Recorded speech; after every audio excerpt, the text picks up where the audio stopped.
안녕하세요. 마더테라피입니다. 오늘은 자녀의 인생에 대해서 한번 생각해 보는 시간을 가져보도록 하겠습니다. 자녀를 양육하다 보면은 참 생각지도 못한 어려움을 겪을 때가 참 많아요. 그때 자녀에게 몰라. 네 인생이지 내 인생 아니야. 라고 하는 것이 과연 맞을까? 이거에 대해서 한번 이야기해보는 시간을 가져보도록 하겠습니다.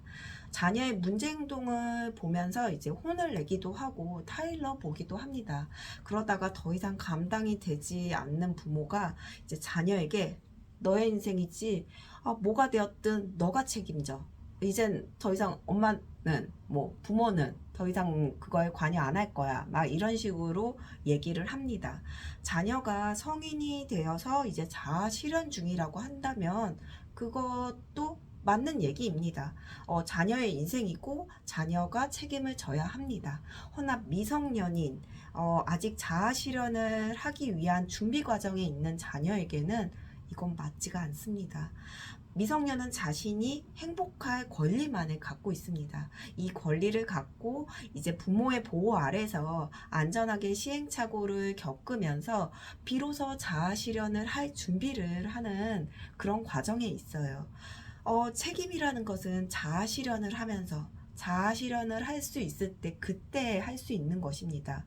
성장 과정에 있는 자녀에게 아직 자아 실현을 이제 준비하고 있는 이 자녀에게 책임을 지라고 하는 것은 너 인생이니 네가 책임져 라고 하는 것은 어떻게 보면 부모로서 책임을 다하지 않는 것과 마찬가지입니다. 미성년인 자녀는 행복할 권리만을 가지고 있습니다. 그리고 성인인 부모는 이 자녀가 안전하게 권리를 누릴 수 있도록 보호해야 할 책임을 갖고 있습니다.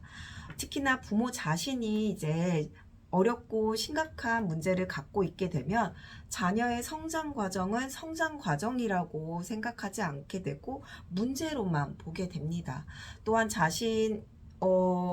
이 부모 자신이 자신의 이 심각한 문제를 자신이 만든 것임에도 불구하고 이 문제 또한 자녀의 문제로 인해서 자신이 어렵고 이렇게 힘들다고 생각하고 단정하게 됩니다.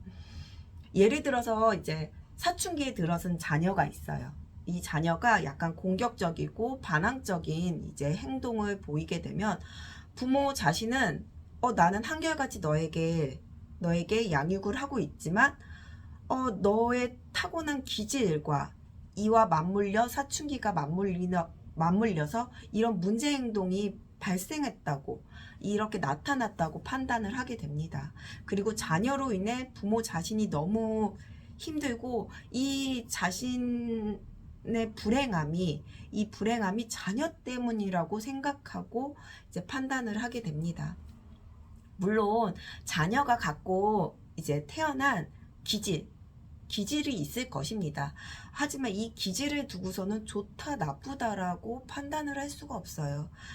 이 자녀가 가지고 있는 기질을 이제 좋게 보고 긍정적으로 이끌어주게 되면 이것은 자녀의 장점이 됩니다. 하지만 이와 달리 이제 나쁘게 보거나 부정적으로 단정을 하게 되면 이거는 자녀의 단점이 될 수밖에 없어요. 결국 부모의 심각한 문제로 인해서 자녀가 성장하는 환경이 이렇게 불안정하게 되고 그 영향을 그대로 이제 자녀가 받게 되면 자녀는 그 자신의 생각 기준을 형성하는 그 시기와 맞물려서 다양하게 표현을 하게 됩니다.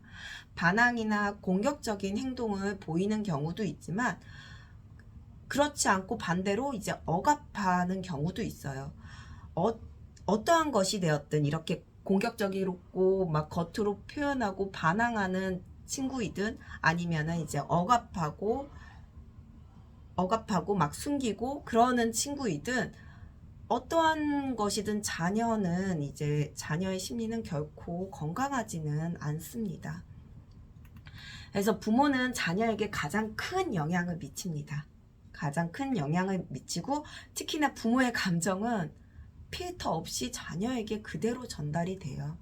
의도치 않게 자녀에게 몰라 너의 인생이지 내 인생 아니야. 네가 책임져. 네 인생이니까 네가 책임져. 라고 했다면 지금 자신이 어떠한지를 먼저 생각해 봐야 합니다.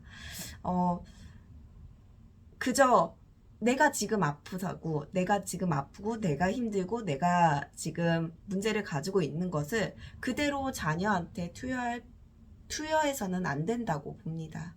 이를 참고하시고, 혹여 이런 비슷한 상황이 있다고 한다면 우선은 지금 자신이 어떤지, 내 상황이 지금 어떻고 나의 몸과 마음이 어떠한지를 먼저 살펴보는 것이 중요하다고 볼 수 있습니다. 이를 참고하시기 바랍니다.